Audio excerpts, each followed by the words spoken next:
खबर बुलंदशहर के खुर्जा से है। आपको बता दें, खुर्जा में हिंदू रक्षा दल का कार्यक्रम आयोजित किया गया।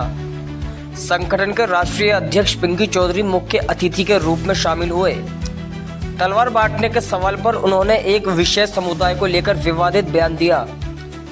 यूजीसी बिल का विरोध करते हुए कहा कि इससे हिंदुओं में टकराव बढ़ेगा और मुस्लिम समुदाय मजबूत होगा। उन्होंने दावा किया कि यूजीसी बिल योगी आदित्यनाथ को राजनीतिक रूप में से कमजोर करने के लिए लाया गया है।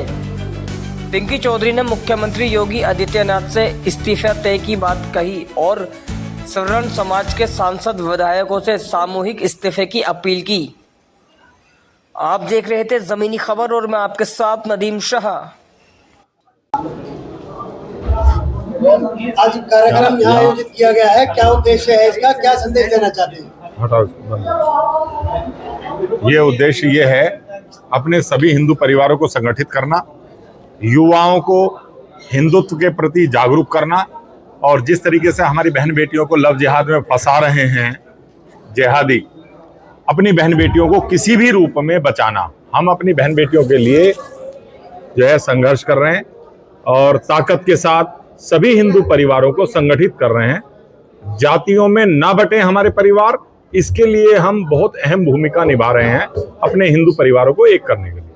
अभी हाल ही में एक प्रकरण हुआ था आपका तलवार बांटने वाला, उसमें आपके ऊपर कानूनी कार्रवाई की गई और शायद आपको जेल में भेजा गया। तो आप उसका कानून का उचित मानते हैं या एक साजिश? देखिए, जिस तरीके से बांग्लादेश में हिंदू को चिन्हित करके काटा गया, मारा गया, बहन बेटियों के साथ बलात्कार किया गया, उन सभी चीजों को देखते हुए मुझे लगता है कि हमारे हिंदू परिवारों के पास कुछ ना कुछ ऐसा शस्त्र जरूर होना चाहिए। अगर इन पागल कुत्तों का झुंड हमारे परिवारों को मारना और काटना चाहता है तो हमारा परिवार को उससे बचना आना चाहिए और हमारे परिवारों के पास कुछ ना कुछ ऐसा शस्त्र जरूर होना चाहिए जिससे कोई भी जिहादी हमारे परिवारों पर हमला ना कर सके। देखो, एक तरफ आप हिंदू संगठन एक कर रहे हैं, हिंदू एक हो जाए, कहीं ना कहीं यूजीसी को लेकर के क्या कहेंगे? हिंदू को तोड़ने का काम किया जा रहा है। देखिए, यूजीसी का विरोध हमने किया था क्योंकि पहले तो ये आरक्षण जब हुआ था, आरक्षण होना ही नहीं चाहिए था।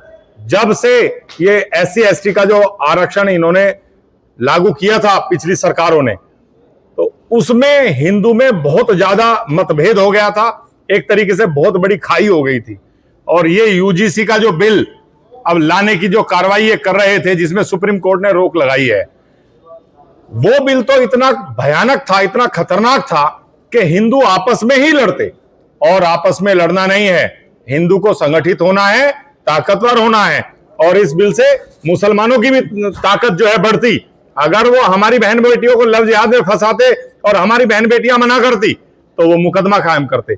ऐसा बिल हमारी भारत भूमि पर नहीं होना चाहिए। हम पूरी ताकत के साथ उसका विरोध कर रहे हैं और आगे, अब तो सुप्रीम कोर्ट ने रोक लगाई है, लेकिन आगे कोई भी ऐसा बिल ना लाए।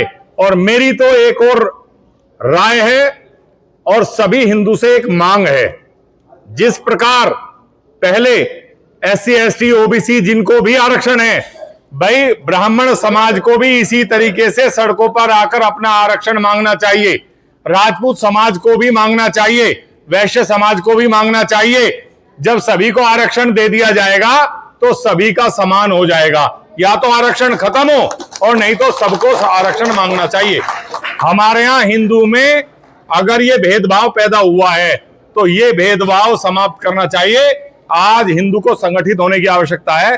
अगर आज हिंदू संगठित नहीं हुआ, बांग्लादेश, पाकिस्तान और हमारे ही देश में कश्मीर जैसी घटनाएं, अब यहां हमारे भारत में बैठे हुए जिहादियों से हमें बहुत ज्यादा खतरा होगा हमारे परिवारों को।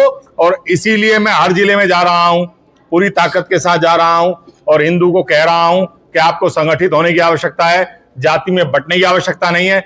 जो भी राजनीतिक पार्टी, और ये बहुत बड़ा षड्यंत्र मोदी जी के खिलाफ है। आप ये बड़ी बात है, मैं कह रहा हूं आपके सामने, क्योंकि मैं किसी पार्टी से कोई संबंध नहीं रखता हूं। मैं केवल हिंदू हूं और हिंदुत्व की बात करता हूं। योगी जी को कहीं ना कहीं डाउन करने के लिए ऐसे बिल लाए जा रहे हैं, क्योंकि हर हिंदू चाहता है कि वो जो है प्रधानमंत्री बने, लेकिन ऐसे भी ला करके, और अब उत्तर प्रदेश का चुनाव है और ये सारा मामला खत्म हो जाएगा, समाप्त हो जाएगा। और पता नहीं योगी जी को भी पता नहीं कौन कह रहा है, योगी जी किस राह पर चल रहे हैं, तो योगी हिंदू को ही कह रहे हैं कि उपद्रवियों का इलाज किया जाएगा। अरे भाई, कभी हिंदू ने उपद्रव किया ही नहीं, कभी हिंदू ने हिंसा की ही नहीं, और ये बयान कहना योगी जी का, तो हर हिंदू के मन में एक टीस है। मैं कहना चाहता हूं कि योगी जी आप समझें, इस बिल के खिलाफ आपको जो है मुख्यमंत्री पद का लालच न करते हुए त्याग पत्र देना चाहिए था। अगर योगी जी इस काम को करते तो सभी संगठित होकर के हिंदू पूरी ताकत के साथ उनके पीछे लगते। चलो खैर, जय श्री राम। बरेली में एक सिटी मजिस्ट्रेट ने इस्तीफा दिया, आहत होकर सिटी मजिस्ट्रेट ने इस्तीफा दिया और उसे बंधक बनाया, अधिकारियों ने उसे बंधक बना के, क्या कहेंगे? देखिए, मैं तो एक बात और कहना चाहता हूं, सिटी मजिस्ट्रेट की बात नहीं है, जितने भी एमपी हैं, विधायक हैं, सबको ही इस्तीफा देना चाहिए था।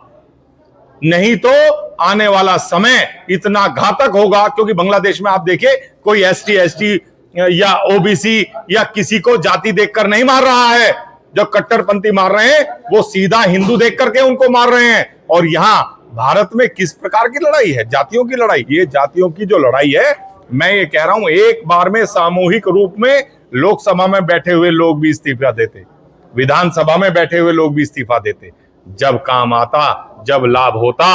अब पता नहीं क्या हमारे राजनीतिक नेता जितने भी हैं, वो सत्ता के लालच में उन्होंने अपनी आंखें जो है कबूतर की तरह बंद की हुई है। लेकिन कोई बात नहीं, हम लोग इसीलिए सड़कों पर हैं, इसीलिए हिंदू को संगठित कर रहे हैं और ताकत से संघर्ष करते रहेंगे।